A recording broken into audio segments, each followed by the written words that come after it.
Lagos Talks 91.3. Let's talk. Mr. Femi Faraway, let's begin the news hound this morning.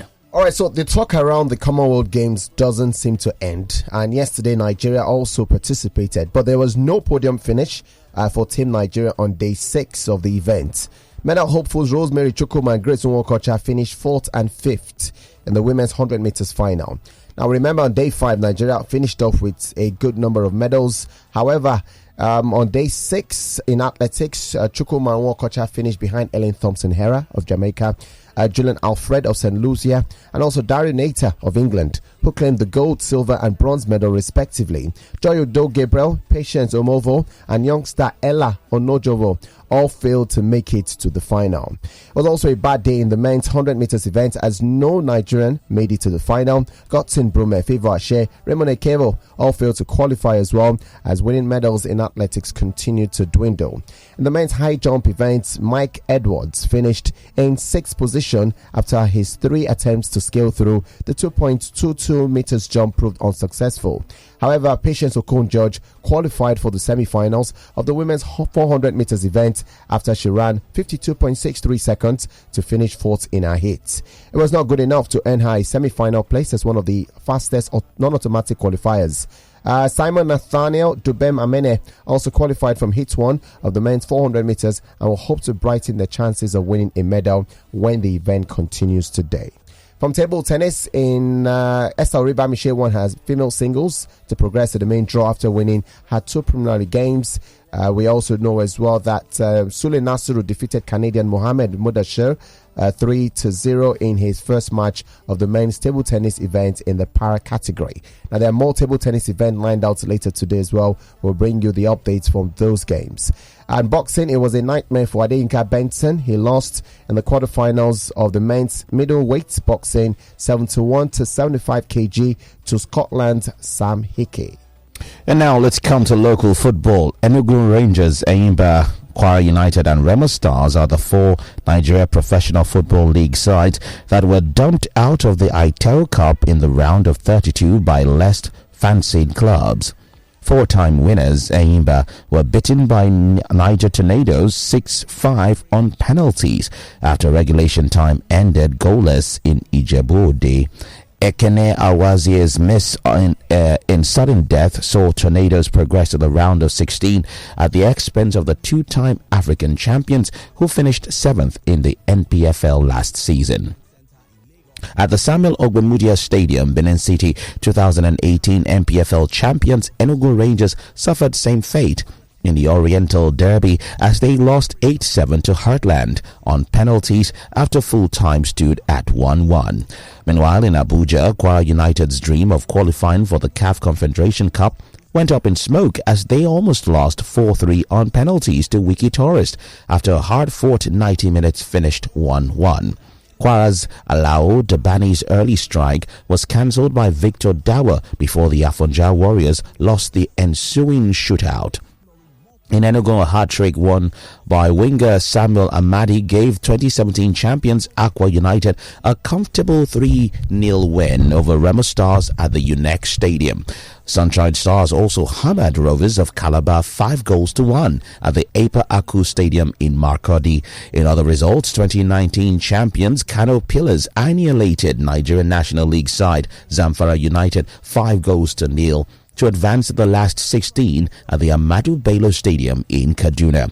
Nasarawa United beat Sokoto United 11-10 on penalties again after regulation time ended 1-1. Meanwhile, newly promoted MPFL side Doma United lost 3-0 to Lobby Stars in Jos, while Bendel Insurance also needed penalties to beat Otasolo FC in Ilorin. They won 4-3 on penalties after the game ended 1-1. Lastly, in Enugu, defending champions Bayelsa United were knocked out by second division side Green Berets on penalties at the UNEC Stadium as the round of 32 games were concluded yesterday.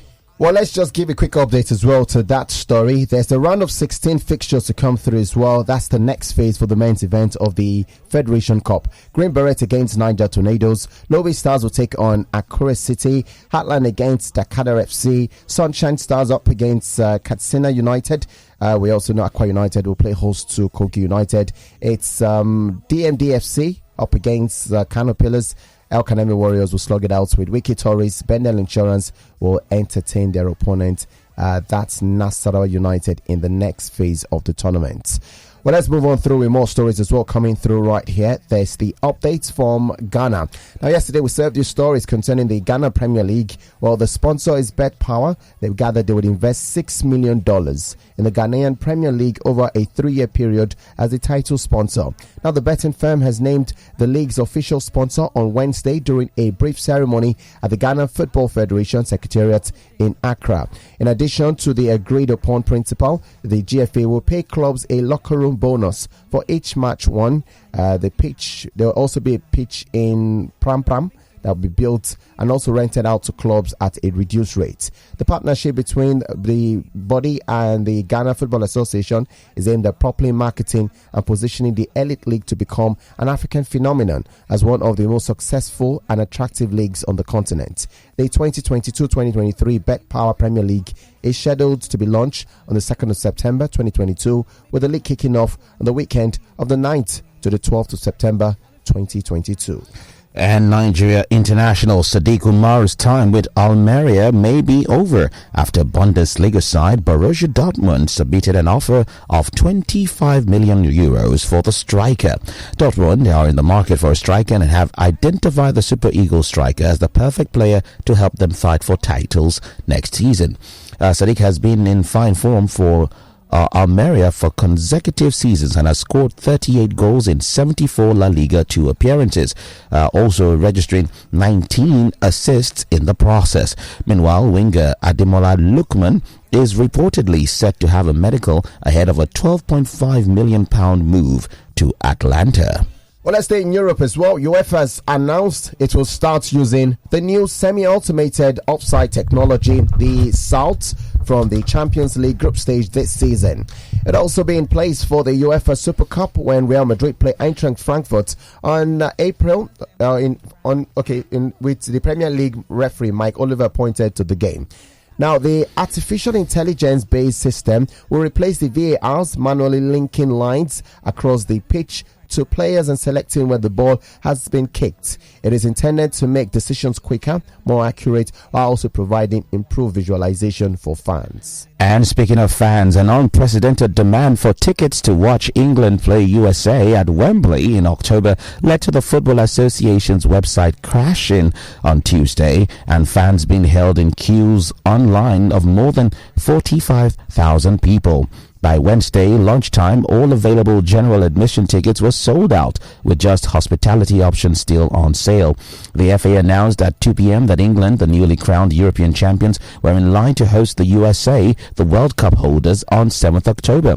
It prompted a surge of buying tickets, and supporters able to access the website were given an estimated wait time of more than an hour. The crash appeared to occur only early in the rush, but the long waits continued for hours. The FA has sold more than 20,000 tickets for that first game on home soil since the win against Germany on Sunday, with more tickets scheduled to be released. Well, the Premier League's players will no longer take the knee before each game or every game, preferring to perform the anti-racism gesture at specific high-profile moments during the season, in the belief that less is more. Now, the club captains met last week to discuss whether to continue with the gesture that was introduced in 2020 during Project Restart to support the Black Lives Matter movement, which came to prominence after the death of George Floyd in the USA.